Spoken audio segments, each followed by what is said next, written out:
আসসালামু আলাইকুম ওয়া রাহমাতুল্লাহ। ইতিহাসের পুনরাবৃত্তি হয় সেটা আমাদেরকে ইতিহাস বারবার শিখিয়েছে। বাংলাদেশের আওয়ামী লীগ সরকারের যে জুলাই আগস্টে পতন সেটা তাদের ইতিহাসের মধ্যে লেখা ছিল। 1975 সালের 15ই আগস্ট তারা একই রকম ইতিহাসের ভিতর দিয়ে তারা গিয়েছিল।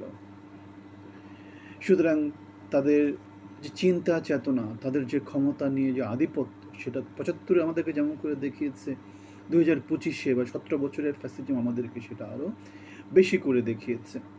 সুতরাং দেখতে পাচ্ছি আওয়ামী লীগের মধ্যে ফ্যাসিজমের বা স্বৈরাচারের একটা মনোভাব অনেক আগে থেকেই বীজ বপন করা ছিল এবং সেটা দিন দিন মহিরুহ আকারে ধারণ করছে। 75-এ তারা যেমন স্বৈরাচার ছিল, এখন 24-25-এ এসে বা গত 17 বছরে তারা তার যেই মহিরুহটা, ছোট গাছটা হয়ে গেছে এখন চারা বিস্তার করতে করতে সমগ্র বাংলাদেশে ছড়িয়ে পড়েছিল। তাহলে ইতিহাস পুনরাবৃত্তি হয় সেটা আমরা আওয়ামী লীগের নেতৃত্বের মধ্য দিয়ে, আওয়ামী লীগের ফ্যাসিজমের মধ্য দিয়ে, আওয়ামী লীগের স্বৈরাচারী মনোভাবের মধ্য দিয়ে সেটা আমরা দেখতে পেয়েছি।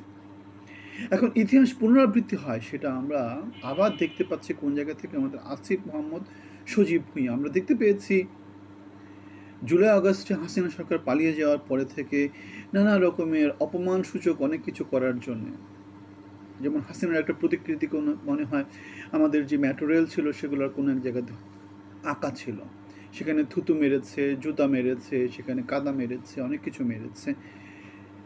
হাসিনার প্রতিকৃতি কোনো একটা ডাস্টবিনের মধ্যে ইয়ে করে মানে সেটে দিয়ে সেখানে ময়লা ফেলা হচ্ছে, এমন একটা করা হয়েছে। আমরা গত 2 দিন আগে দেখতে পেয়েছি আসিফ মোহাম্মদ সজীব ভুঁইয়ার একটা প্রতিকৃতি কি করছে, ছাত্ররা জুতো মারতেছে। আমরা দেখতেছি মাহফুজ আলমকে বোতল বোতল মুলান্না বোতল নানা কিছু বলা হচ্ছে, সান্ডা অনেক কিছু বলা হচ্ছে। সুতরাং আমরা যে কথাটা বলতে চাচ্ছি সে কথাটা হচ্ছে ইতিহাসের শিক্ষা হচ্ছে কেউ কাউকে অপমান করা যাবে না।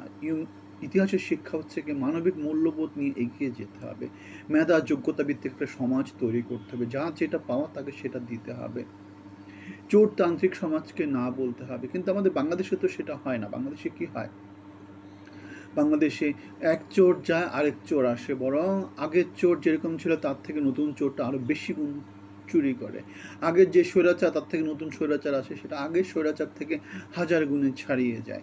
সুতরাং বাংলাদেশের জনমানুষ, বাংলাদেশের পথে প্রান্তরে ছড়িয়ে থাকা যে জনগোষ্ঠী আছে তাদেরকে এই ব্যাপারে সচেতন হতে হবে। তাদেরকে কি করতে হবে, সঠিক নেতৃত্ব নির্বাচন করতে হবে, ভোটের মাধ্যমে তাদের শক্তিকে প্রয়োগ করতে হবে এবং বাংলাদেশের জন্য যোগ্য নেতৃত্বকে ক্ষমতায়িত করতে হবে। আমরা একটা ব্যানারে কথা বলি যে ব্যানারের নাম মানবিক বাংলাদেশ, জনগণের বাংলাদেশ। সেখানে আমরা বাংলাদেশের অর্থনীতি, রাজনীতি, সমাজনীতি এগুলো নিয়ে কথা বলি। আমাদের অনুরোধ থাকবে আপনারা আমাদের ব্যানারে ইনক্লুড হতে পারেন। আমরা এমন কিছু বলি না যাতে বাংলাদেশের কোনো ক্ষতি হয়, আপনার ক্ষতি হয়, আমার ক্ষতি হয়, আমাদের ক্ষতি হয়। আমরা বাংলাদেশের নিয়ে কথা বলি।